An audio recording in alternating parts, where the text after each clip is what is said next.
Now to the story that's really getting some legs on social media. It is about a dad, a son, and their pet octopus. Becky Worley has those details. 9-year-old Cal Clifford of Edmond, Oklahoma, has a fascination with all things octopus. I've just loved them since I was 2 because they're the closest things to aliens. This obsession got legs when Dad Cameron bought a tank and promised they could actually get one. We're gonna build an octopus tank? Thank you so much. And the arrival of a mail-order California two-spot octopus in a plastic bag was Cal's dream come true. They named him Terrence.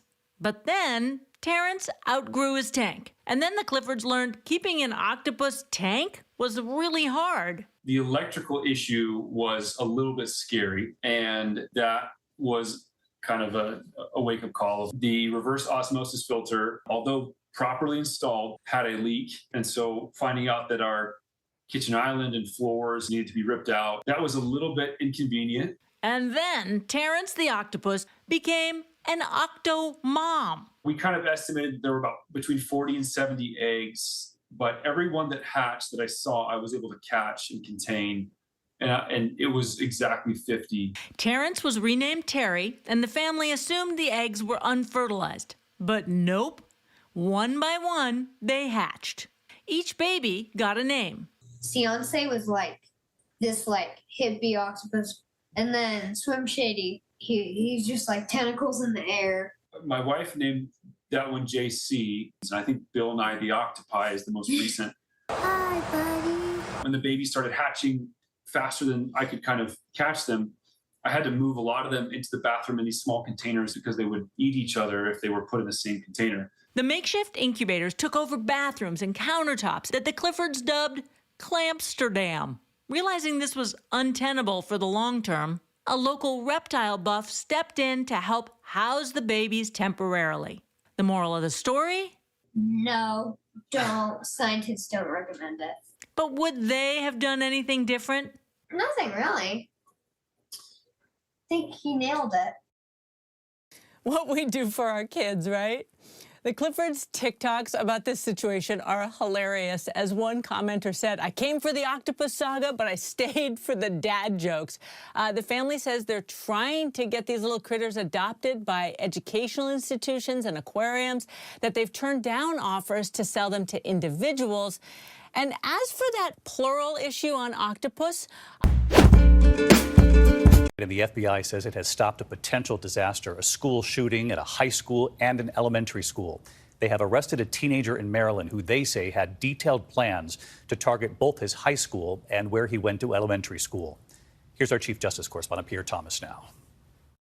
Tonight, the FBI, along with state and local authorities in Maryland, say they thwarted 18-year-old Alex Yee's plans to shoot up his high school and his former elementary school after authorities discovered what they called a manifesto with detailed plans to commit mass murder. Yee writes about targeting his former elementary school because little kids make easier targets. He strategized on how to access the easiest classrooms in his high school and how he would be able to sneak a gun into the school.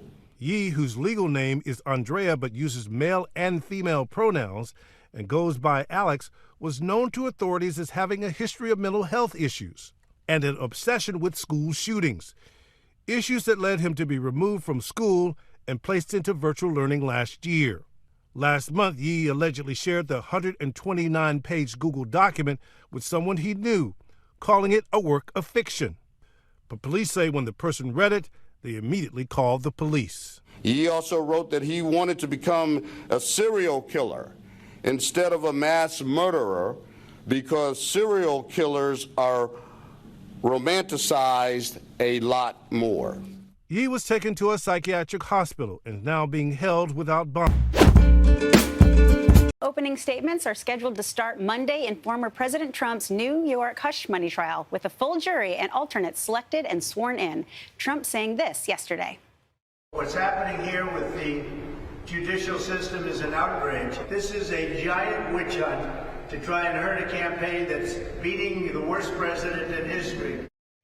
Here to react is New York-based trial attorney Rebecca Rose Woodland. Rebecca, thanks for being here. Hi, thanks for You're familiar with how justice is administered here in New York. What do you take, or so-called justice, what do you take from this first week? In the first week, I've never seen something move so rapidly on something that's so important.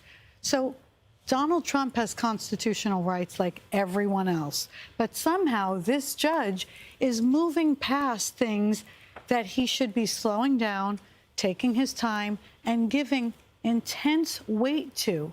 That's justice. We're not seeing that here.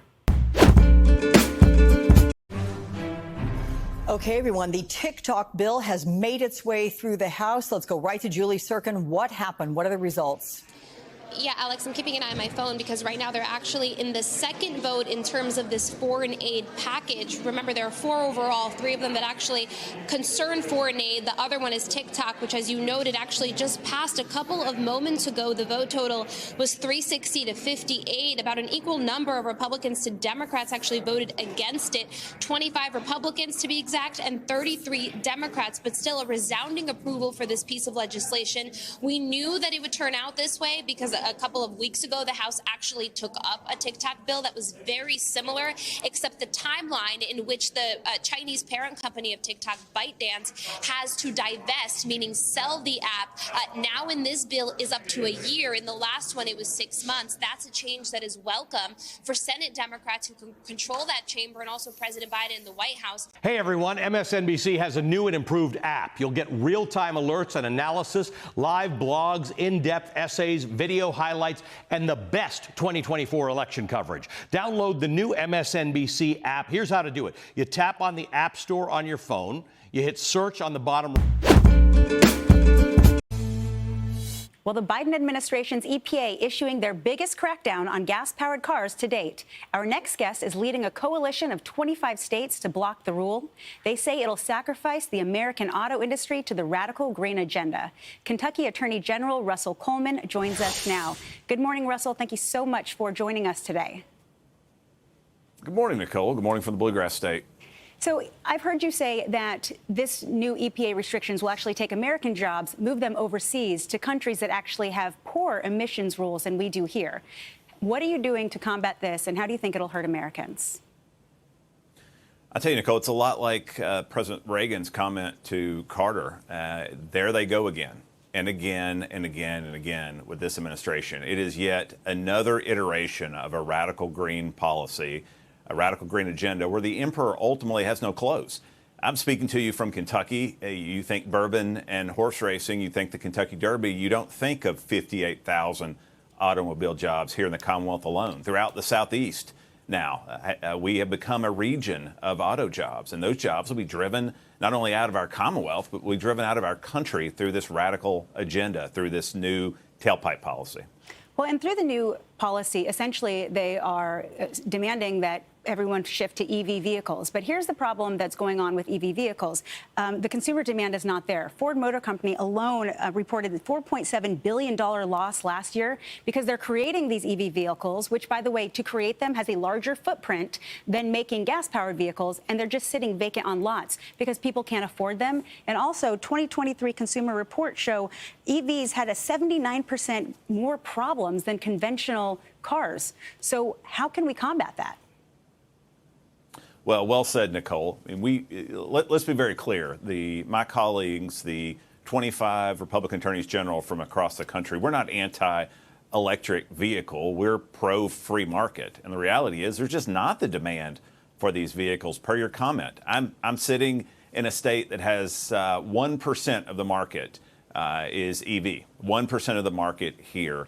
But yet the Biden administration is, through these regulations, are seeking by 2030, and Look, I went to law school to avoid math. I won't wear you out with statistics, but the reality is this regulatory scheme envisions a 50% increase, that 50% rather of the market will be electric vehicle by 2030, 70% of the market, 70% of the market in a decade. Look, in a state that has 1% of the market. These will shut down, these will calcify and shut down the market in terms of folks' ability to buy gas-powered vehicles. We love our trucks here in the Commonwealth. We love our F-150s. We produce F-250s here. That market will no longer be present. To folks sipping their coffee this morning, this is not someone just beating the podium. This is very real and threatening to your ability to buy a gas-powered vehicle. Well, at the end of the day, if they can't afford them and they can't rely on them, they're certainly not going to get them. Thanks for joining us this morning. More Fox and Friends coming up next.